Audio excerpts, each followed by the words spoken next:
Dear, I can't believe I lost my lucky charm. I've had it for years and now it's gone. Oh no, Tofu, don't worry. Sometimes things like this happen for a reason. What do you mean? Well, sometimes we lose something important because it's time for us to let it go and move on to bigger and better things. But how am I supposed to move on without my lucky charm? Well, I have a story that might help. It's a story about a young prince who, like you, had lost something very dear to him. What did he lose? He lost his magic amulet, a gift from his late mother. The amulet had the power to grant him any wish he desired. Wow, that sounds amazing. What happened to the prince? The prince and his magical amulet. Well, the prince was heartbroken when he realized the amulet was gone. He searched high and low, but he could not find it. He began to lose hope and he became depressed and withdrawn. But one day, while walking through the forest, the prince came across a wise old owl. Hello, young prince. Why do you look so sad? Oh, wise owl, I have lost my magic amulet and I do not know how I will ever be happy again. Do not despair, young prince, for the amulet was not the source of your happiness. It was your own kindness, compassion, and pure heart that truly made you happy. But how can I be happy without the amulet? The amulet may have granted your wishes, but it was your own actions that brought joy to others. You can continue to spread happiness and kindness even without the amulet. The prince thought about the owl's words and realized he was right. He had always found joy in helping others, and he realized that he did not need the amulet to do so.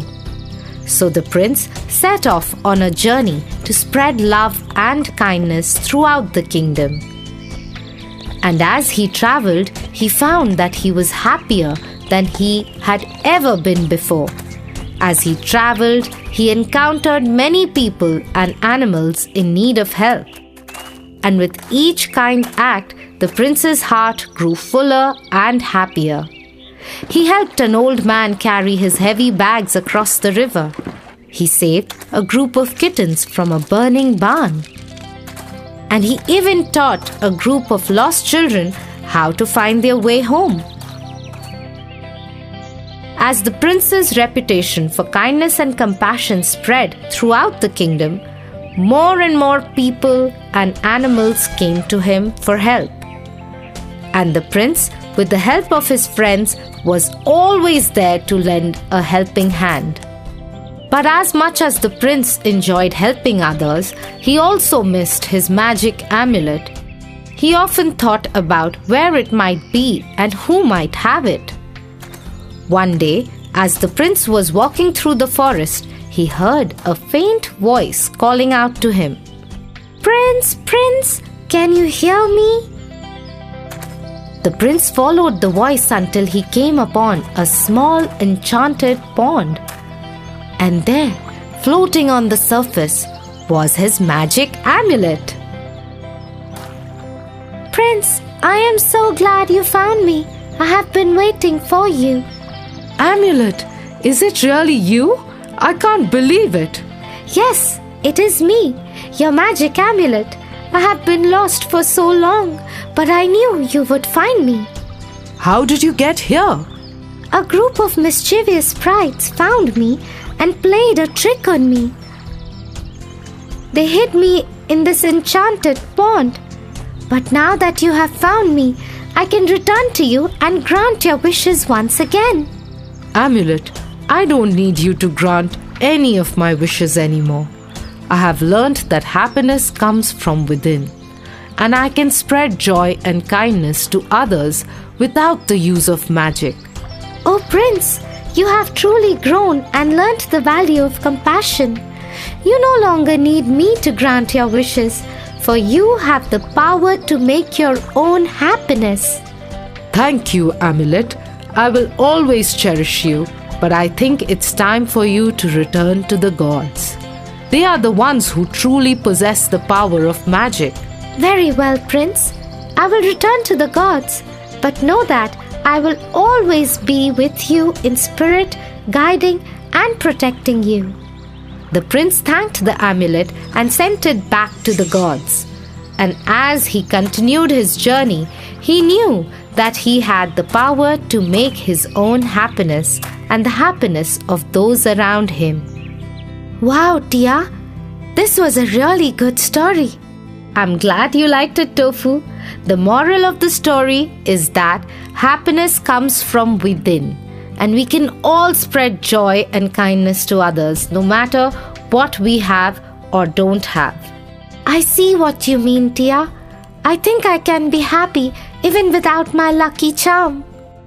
I'm sure you can, Tofu. You have a kind and pure heart, just like the prince. Thank you for telling me such a beautiful story, Tia.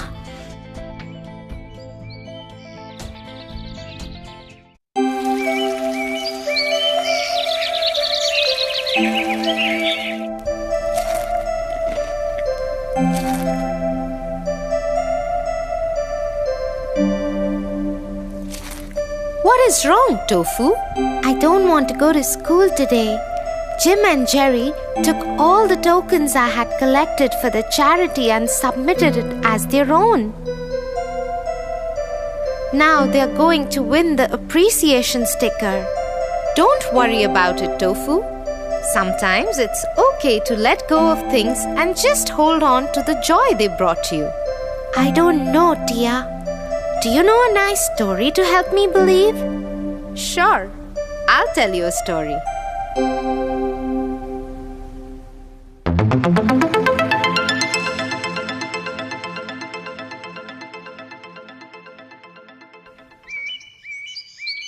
Once upon a time, a poor farmer was plowing his field when he hit something hard. It was a large metal pot.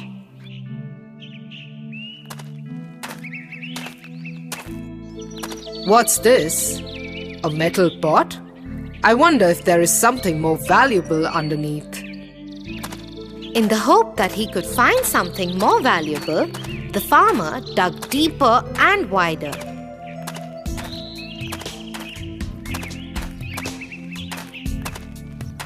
Tired after hours of searching, the farmer decided to rest. He left his spade in the pot.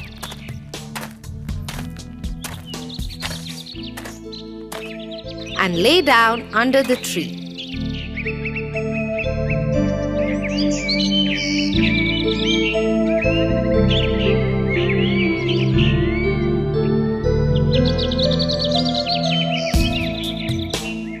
A while later, when he got up and went back to the pot,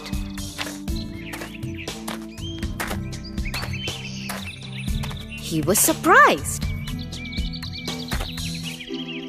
How is this possible? The pot is full of hundreds of spades. I had left only one in it. Looks like this is a magical pot. Let me see what will happen if I put a mango in it.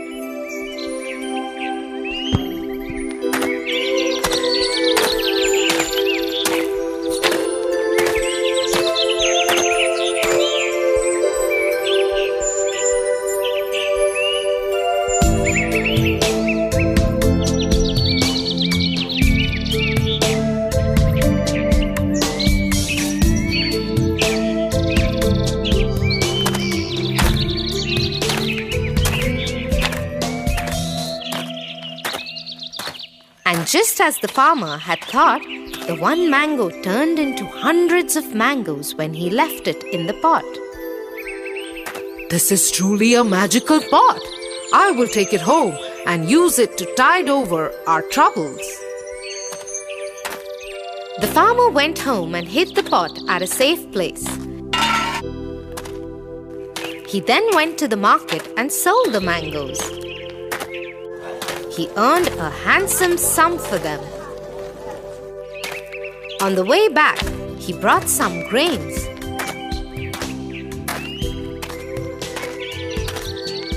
He went home and put each one of them in the pot one by one.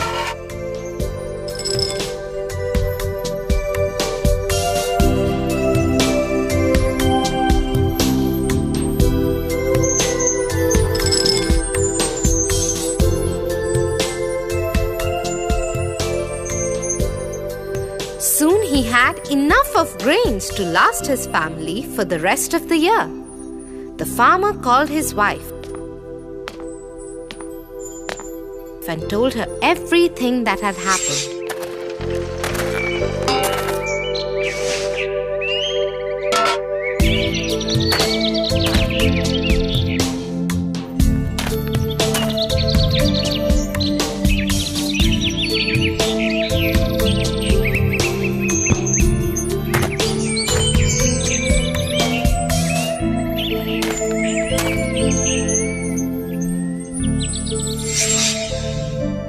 This is a blessing. We should use it wisely to become rich, but also keep it safely hidden. The farmer agreed with his wife. Over the year, he slowly started putting things in the pot: fruits, vegetables, textiles.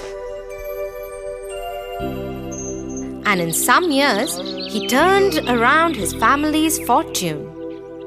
Though they had been secretive and very careful about their magic pot, people started noticing how they had become rich. And soon their secret was out. It even reached the king's ears.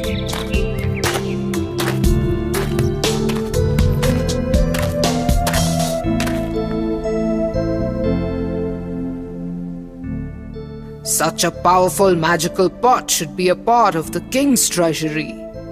The farmer has no right to keep it. Only I have the right to own that pot. The king ordered the soldier to bring the pot to the palace.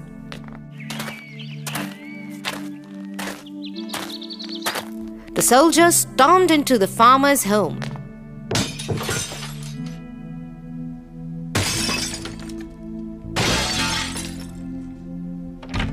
And confiscated the pot. They brought it to the king. Let me see what is inside the pot that makes it so magical. Once I find what it is, I will become 100 times more powerful. The king peered over the pot and looked into it. As he did, he lost his balance and fell into the pot. As he fell, he hit his head on the edge of the pot and became unconscious. When he woke up, he saw that there were hundreds of kings like him.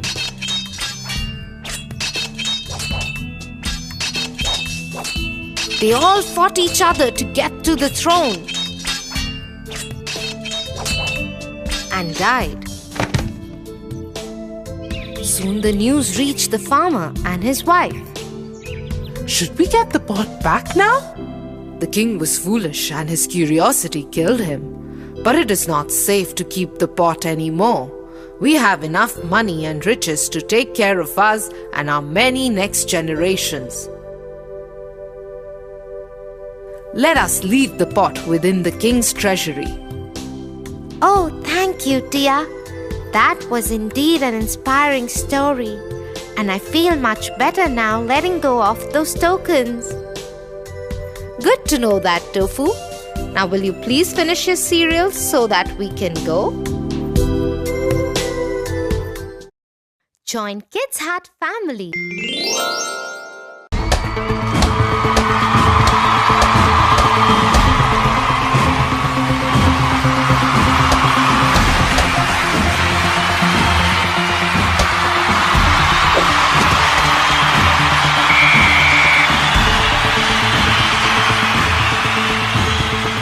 Yay! We won! But why does Ron keep passing the ball to others? He's the best player on the team. He could make more goals if he just takes the ball all the way by himself. No, Tofu. To win, you always need a team. Every player is equally important on the team. Come, I will tell you a story about the importance of teamwork.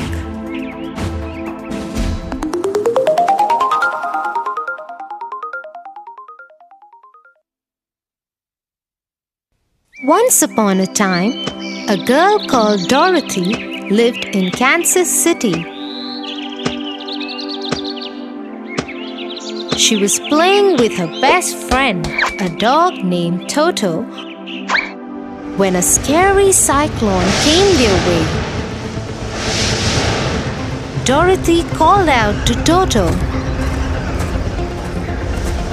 Toto, hurry! We have to get to the basement. But before they could reach the basement, the cyclone lifted their house up and blew it away. After some time, it fell somewhere with a thud. When Dorothy stepped out of the house, she saw the house had landed on someone. Oh no! Toto, help me! Who is she? The house has landed on her. I'm so sorry. Just then, Dorothy and Toto heard people behind them rejoicing. They were the Munchkins. Thank you, thank you. You have just saved us from the evil witch of the East. You have saved us all. Just then, another witch appeared. She was the Good Witch. Hello, Dorothy. You have done a great deed by saving all the Munchkins. Let me know if you need anything. Thank you. Could you please tell me how to go back to Kansas City? That's where I used to live. I can't do that, but I think the Wizard of Oz can help you with that. Just follow the yellow brick road. It will lead you straight to him. But before you go, take these red slippers that the evil witch of the East had. You might need them. Dorothy thanked the Good Witch, took the slippers, and made her way on the yellow brick road with Toto.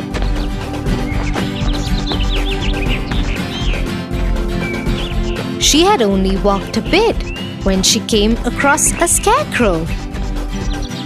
Hello, I am the Scarecrow.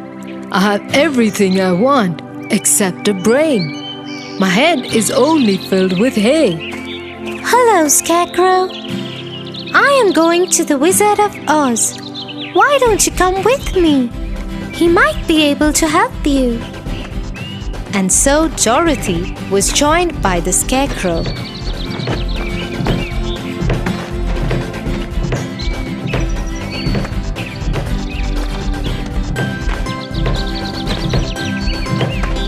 They had walked a few miles when they met the Tin Woodcutter.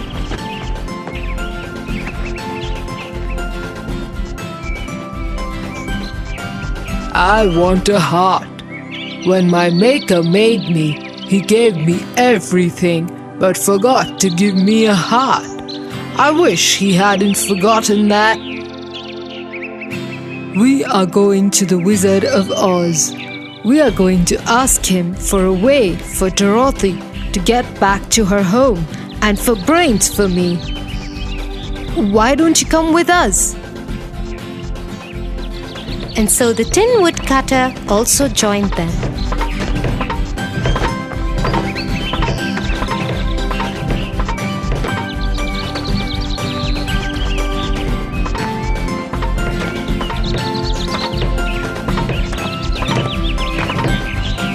They had walked for some time when they heard Toto barking. They turned around to see that a lion had attacked Toto. "Get away from my dog, you nasty lion!" The lion whimpered and ran away to a corner. "Oh no! You aren't a brave lion at all, are you?" No, I have no courage. I wish I had some. We